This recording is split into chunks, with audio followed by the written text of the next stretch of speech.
From the studios of Books in Motion, this is Beth Richmond reading Come Dark by Stephen F. Havill. Now let's begin with Come Dark. Chapter 1. Your days are numbered, you little ignorant peckerwoods. Monty Schaefer stood with feet spread, fists tightly balled on his hips, an angry man ready to strike. But instead of striking, he unholstered his cell phone and hit number 1 on the auto dial, squinting hard as he struck the tiny key with a big sausage-like finger. The call connected. "This is Miles Waddell." "Miles, the little bastards tagged one of the cars."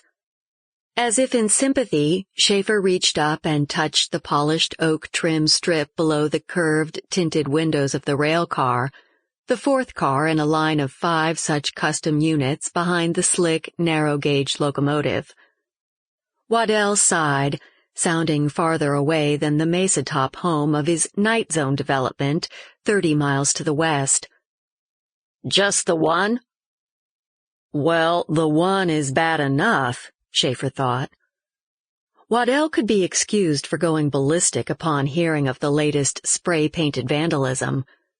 But the brakeman had learned long ago that Miles Waddell, the owner and sole fund source for the mammoth astronomy theme park project NightZone, managed his blood pressure by taking things in stride.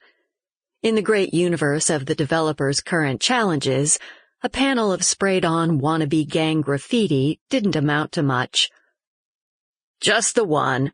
Schaefer stepped back and surveyed the incomprehensible design. "This is what them little bastards call art, I guess. I can make out a P and an F with a whole bunch of shit and curly-Q designs around 'em. Got a panel about 6 feet long from the rocker panels up to the window trim strip." He stepped closer and touched the offending design lightly with the tips of his fingers, then dug in a strong thumbnail.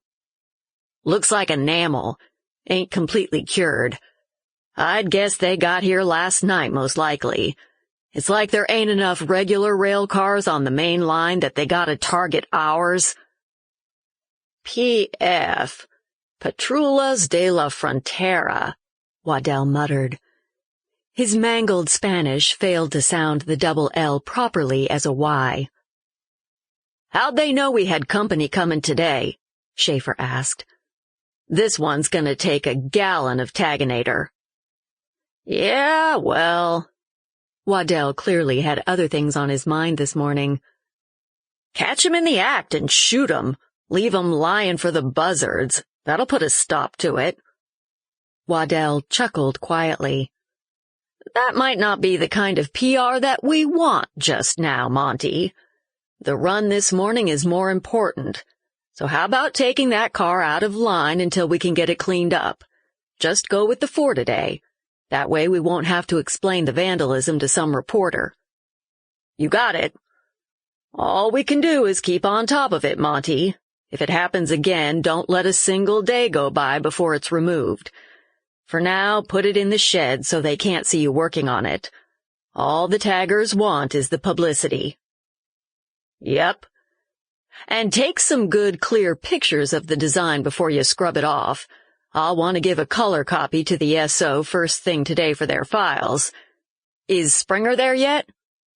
Schaefer lifted a hand in salute as the engineer in question walked down the line of cars toward him, taking his time, eyeing every wheel, grease fitting, brake block, and hose. "He's walking toward me right now."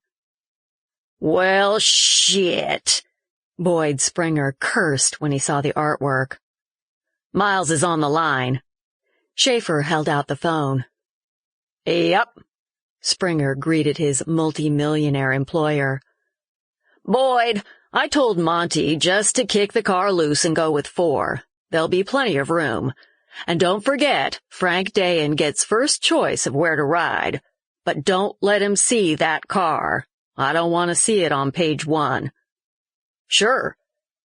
As publisher of the local Posadas Register, Frank Dayan had supported the massive NightZone project since the Sample complete. Ready to continue?